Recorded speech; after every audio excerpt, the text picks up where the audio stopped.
तो आज का जो हमारा शेयर रहने वाला है वो है पाइन लैब्स लिमिटेड। शेयर में बहुत ही शानदार तेजी आते हुए देखने को मिल रहा है 4.23% का।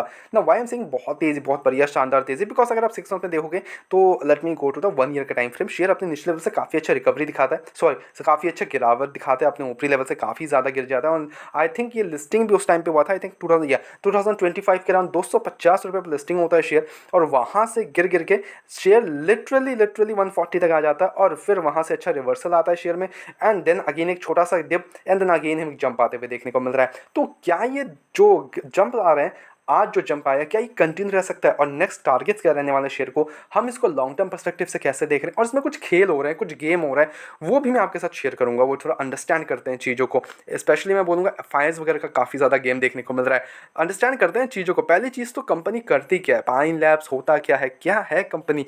देखो कंपनी अगर आप देखो, मैं जस्ट गिविंग एन एग्जांपल, आप किसी भी सुपरमार्केट में चले जाओ किसी भी, and then there will be like a machine will be there, okay, जहाँ पे आपको लाइक कार्ड स्वाइप करना हो और लाइक कार्ड पुट इन करना हो, तो वहाँ पे जो मशीन यूज़ होता है वो मशीन पाइन लैब्स का होता है। तो आप जाके चेकआउट कर सकते हो अगर आपका आसपास कुछ ग्रोसरी स्टोर है ना, तो वैसे अंडरस्टैंड करने में ईजी होता है कि बिजनेस क्या है कंपनी का, तो वहाँ से वो मेन बिजनेस है कंपनी का। ओके, तो company is a leading merchant commerce platform that provides point of sale which is POS solutions, payment processing and merchant financing services. यहाँ पे अगर आप मार्केट कैप देखोगे कंपनी का, तो वो 18,000 करोड़ का है, विच इज 18,898 करोड़ का। तो कोई बड़ी कंपनी नहीं है, ऑब्वियसली एक छोटी कंपनी है, बट या they will be growing in the next 5 to 10 years, obviously not at all a doubt. Stock का पी लेकिन बहुत ज़्यादा ओवर वैल्यूड है, 146 का पी चल रहा है, इंडस्ट्री पीस 74, तो काफ़ी ज़्यादा ओवर वैल्यूड है शेयर, इसमें मैं एग्री करता हूँ शेयर को। अब यहाँ पे अगर आप डेप्ट देखोगे तो उसका there is no such issues of डेप्ट, ओके, कंपनी के ऊपर 441 करोड़ का डेप्ट है, डेप्ट इक्विटी 0.07 है, बिकॉज बैलेंस शीट में होगी कंपनी के पास 5,008 ओ माय गॉड 5,781 करोड़ के रिजर्व्स पड़े हुए हैं कंपनी के। जिस हिसाब से कंपनी ने अपने डेप्ट को रिड्यूस किया है इस बार, एंड अपना जो रिजर्व्स इंक्रीज कर रहे हैं, ग्रेट, ओके ग्रेट। पहली पॉइंट, ओके, ये पहला पॉइंट देना चाहूँगा। कंपनी के margin 14%, double digit good, profit growth is 262%, great, PG ratio 4.09, over valuation आपको देखने को मिलेगा ऑब्वियसली, बिकॉज भाई बी देख लो आप, 146 का पी चल रहा है, डबल ट्रेड कर रहा, तो ऑब्वियसली बात है। रिजल्ट्स में आते हैं, ओके, सेल्स की बात कर लें तो ईयर ऑन ईयर 616 करोड़ से 737 करोड़, बट खेला हुआ है कंपनी के मार्जिन के ऊपर, 7% से 13% पे आ चुका है, जिसके कारण जो ऑपरेटिंग प्रॉफिट है कंपनी का वो 45 करोड़ से 95 करोड़ पे आ चुका है, और इसका सारा इंपैक्ट नेट प्रॉफिट में आया है, 5 करोड़ से 20 करोड़ आ गया है कंपनी का net profit. Amazing net profits, not at all a doubt, काफ़ी शानदार इस बार कंपनी के रिजल्ट्स रहे हैं। एंड कंपनी अगर आप देखो तो न्यूली लिस्टिंग है, ओके, नई कंपनी है, एंड लाइक फ्यूचरिस्टिक जो सेक्टर है उसमें मैं इसको रखना चाहूँगा ऑब्वियसली, बिकॉज डिजिटल प्लेटफॉर्म्स वगैरह काफ़ी ज़्यादा इम्प्रूव हो रहे हैं, अब धीरे धीरे इंक्रीज अब हो रहे हैं, काफ़ी चीज़ें अब लाइक चीज़ें अब मॉडर्नाइज हो रही हैं, ओके। तो उस पर्सपेक्टिव में हम देखें तो पाइन लैब्स हो गया, तो पहले अगर आप सोचो पहले की कंपनीज ले लो, वो अभी कैसा परफॉर्म कर रहे हैं, वो अभी 1 लाख करोड़ का मार्केट कैप टच कर रहे हैं, तो क्या ये सारे शेयर्स भी 1 लाख करोड़ का मार्केट कैप टच करेंगे? ऑब्वियसली करेंगे, but it will take some time, no, it will take some time. तो ओवर वैल्यू तो आपका रहेगा। पहले अगर कोई लिस्टिंग देखेगा, लाइक इन द पास्ट अगर आप लिस्टिंग देखने जाओगे, तो ऑब्वियसली जो भी लिस्टिंग होगा दैट्स टोटली अप टू कैसे कंपनी परफॉर्म करिए, और धीरे धीरे कंपनी लाइक प्रॉफिटेबल बनने जा रही है, ठीक है, प्रॉफिटेबल बन चुकी है और अच्छा प्रॉफिट कर रही है धीरे धीरे, 5 करोड़ से 20 करोड़ का नेट प्रॉफिट पे आ चुकी है, ओके। अब यहाँ इन्वेस्टर्स की बात कर लो तो यहाँ पे खेला देखने को मिल रहा है। खेला कैसे?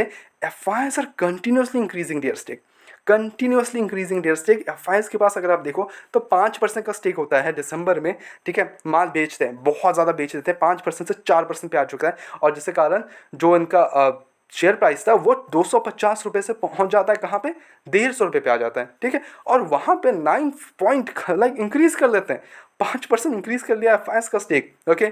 और डीआईएस तो मतलब अलग ही लेवल पे चल रहा है, 11% से डायरेक्ट 24% भाई, डायरेक्ट 24%, और कंपनी लिटरली अभी ऑल टाइम लो के आसपास है, और कंपनी अपने नेगेटिव ट्रेंड जोन पे है, ठीक है। यहाँ से ब्रेकआउट अभी तक कंफर्म नहीं हुआ है, यस एक रीटच हो सकता है क्रॉस 200 रुपये तक का, बट यहाँ से अगर मूवमेंट आया 200 क्रॉस करेगा, अगर वहाँ पे सस्टेन करता है शेयर, तो हमें काफ़ी शानदार मूवमेंट है, ये चीज़ में अंडरस्टैंड कर लो। But at the same time public के पास यहाँ पे 65% का स्टेक है, और यहाँ पे एफ का मेन इंक्रीज देखने को मिल रहा है। अब इस लेवल पे एफ ने खरीदा क्यों है? तो देखो शेयर ऑलरेडी बहुत ज़्यादा गिर चुका है, ठीक है, 250 का शेयर 150 पे आ चुका है, और काफ़ी ज़्यादा गिर चुका है अपने निचले लेवल पे। यहाँ पे अगर हम चार्ट पे आए तो देखो ये देखो, ये अंडरस्टैंड करो आप, ठीक है। यहाँ पे मैं आपको 50 डीएमए जो 50 डीएमए का जो orange line that is the 50 DMA, तो ये अगर क्रॉस करता है और वहाँ पे शेयर पहुँचता है अप्रॉक्स 160 या 170 के आसपास, फिर वहाँ से एक बड़ी गिरावट छोटा सा, एंड देन यहाँ से रिटेस्ट लेता है 50 डीएमए को टच करके, समझ रहे हो बात को। तो इसने रिटेस्ट किया इसको, तो यहाँ से घूम रहा है और यहाँ से घूमते हुए अगर हमें नेक्स्ट जो टारगेट्स रहने वाले हैं वो 185 तक का रहने वाले हैं। अगर वहाँ से 185 क्रॉस करता है which will be the 200 DMA, अगर उसको क्रॉस करता है कंपनी और वहाँ पे सस्टेन कर जाता है और वहाँ पे थोड़ा सा अगर गिर के अगर थोड़ा सा और रिटेस्ट करे उसको 200 डीएमए को, that will be proper breakout और काफ़ी शानदार हमें मूवमेंट आते हुए देखने को मिल सकते हैं। अब देखो चीज़ अंडरस्टैंड करो, ये नहीं हो जाएगा कि कल से भागना स्टार्ट हो जाएगा और कंटिन्यूसली भागते रहेगा, नो। जंप्स आएंगे, गिरावट आएंगी, यस, धीरे धीरे धीरे धीरे करके ऊपरी लेवल को टच करते हुए देखने को मिल सकते हैं आपको। बट यहाँ पे बंद लो, यहाँ पे सोच लो कि आप यहाँ से उतनी बड़ी गिरावट एक्सपेक्टेड नहीं है अनटिल अनलेस कुछ बड़े एकदम नेगेटिव रीजंस आ गए कंपनी को लेके, ठीक है। ये अंडरस्टैंड कर लो। बाय द वे हमारी तरफ से यहाँ पे कोई बाय एंड सेल कमीशन बिल्कुल भी नहीं है और हमारा जो इसमें सजेशन है वो अभी भी वही है, बाय ऑन डिप का। यहाँ पे हम बाय ऑन डिप्स कर सकते हैं, गिरावट का अगर शेयर मिल रहा है आपको तो थोड़ा बहुत एक्यूमुलेट कर सकते हो इसके लॉन्ग टर्म परस्पेक्टिव से। यहाँ पे आप अपना पैसा अच्छे लेवल्स पे ग्रो होते हुए देखने को मिल सकता है आपको, डबल होते हुए at least, okay. By the way हमारी तरफ से कोई बाय एंड सेल कमीशन बिल्कुल भी नहीं है, ओनली सजेशंस है। तो please take it as a suggestion, अपने एजुकेशन पर्पस के तौर पे वीडियो को देखो, go ahead to research as well and then make the investments बिना किसी रिसर्च के इन्वेस्टमेंट्स ना करें। ऐसे रेगुलर अपडेट्स को चैनल को सब्सक्राइब कर लो, वीडियो को लाइक कर लो, मिलते हैं नेक्स्ट वीडियोस में।